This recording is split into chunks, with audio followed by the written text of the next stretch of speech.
Again, take another piece, roughly like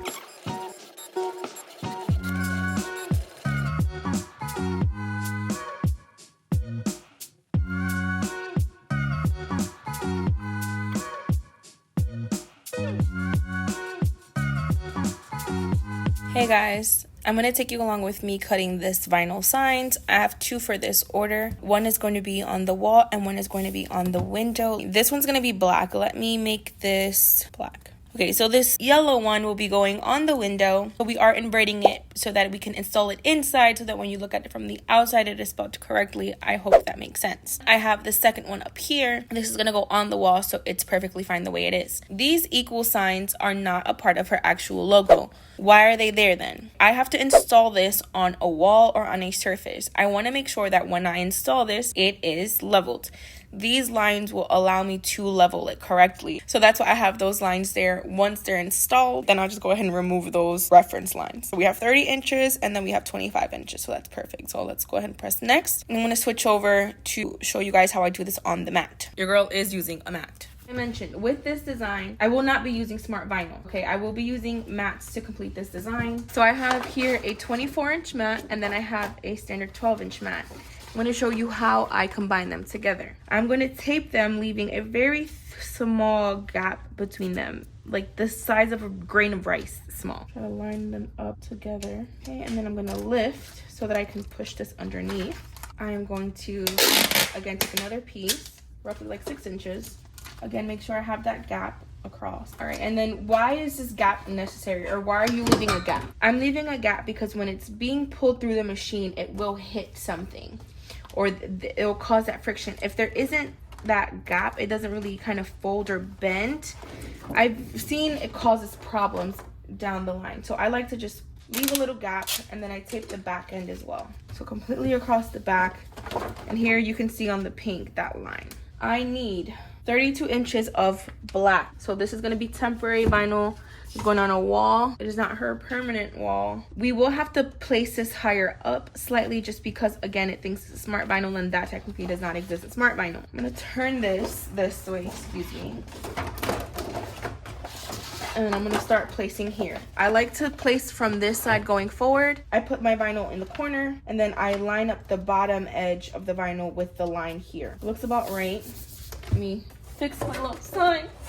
She fell over. Now, 32 inches. The mat is 24. These are 2 inches. 25, 26, 27, 28, 29, 30, 31, 32. I need to be at roughly between 6 and 7 on my second mat. This may be a little more, but I'd rather having more than not enough. We've all been there, and it's not fun. Not fun at all. Varnish it down really well. Next, okay, I don't need any mirror or anything like that. We're good. Just make sure she's down in the corners. And unfortunately, because it is really long, one of our options are gonna have to be with smart something. Okay, so I'm gonna do smart vinyl permanent. It's going to now read the mat, or AKA the smart vinyl. I'm gonna put my hand underneath just because I don't want it to catch there at that lip. It's feeding and it's gonna come back. Again, you saw how smooth it went there. Sometimes if you're not careful, it will hit. Again, I've noticed if you don't leave that gap, it'll hit, it'll stutter the machine, and then you'll get the red blinky light of death.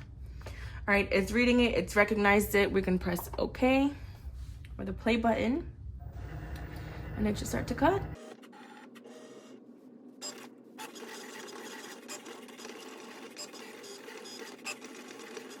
Then I'm just gonna put my hand underneath just to avoid the part where we've connected it to hit the lip of the machine.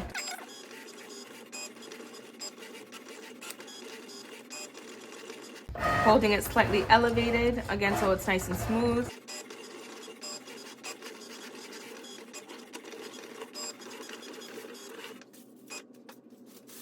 It was hitting some paper. I took it off, or I moved it because I don't want it to hit the paper. Okay? So I can now unwind.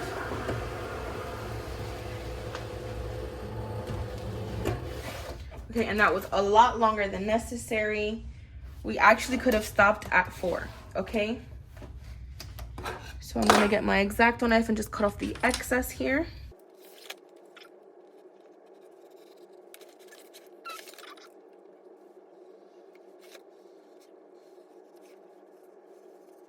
So I have roughly 3-inch scrap of vinyl now that I can use for randomness.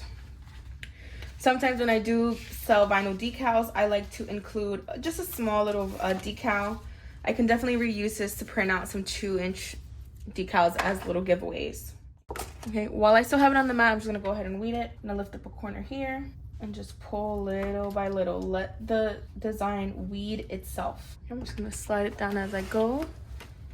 And if anything remains, I'll just go back for it later, just little by little. So a good amount of it was taken off on its own, really. Just picking up some of these straggler pieces. Excuse my head in the frame. I am going to apply the transfer tape to that. I am going to use my paper masking tape.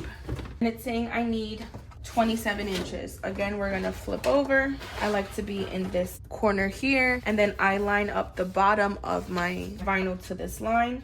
Again, I'm going to pass this line here because it thinks this is smart vinyl. Smart vinyl would not have this, and it would be up here. So I generally try to get where the end starts at the very least. Cover the end starts, etc. You can play around with it depending on your own mat. I know for me, I like to cover the end. Varnish it down with my hands. Nothing too crazy. The mat is pretty sticky, but better safe than sorry. It's already mirrored, so I don't have to mirror it. Again, I only have smart options, so I'm going to do smart vinyl permanent. I'm going to feed it into my machine, press the arrows button, and it's going to read the vinyl. I'm going to press play.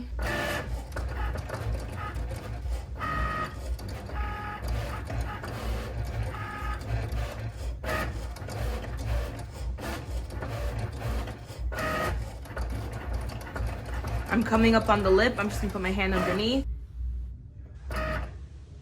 Okay, that's it. Same thing I did as last time. I am going to take my X-Acto knife and just get rid of any excess. So that roughly is what, 4 inches, 4 1/4. I get some 4-inch decals from this. Every little bit counts, y'all. Every little bit counts. With larger designs like this, I do prefer weeding them on the mat. It just simplifies life. We probably didn't even need the other mat, but better safe than sorry. This one is inverted. This will go onto a window from the inside facing out. So we want the people outside to read it, so that's why we have inverted. I will definitely be using the paper transfer for this because I am going to be using the wet method. The clear plastic transfer will not help with the wet method, and I'll show you how that works when I install it. That should hopefully be the last part of the video. I'm just getting rid of that excess so that when I roll it up, it's not in the way or adhering to anything that it don't need to. That's it. I've done a multitude of signs today.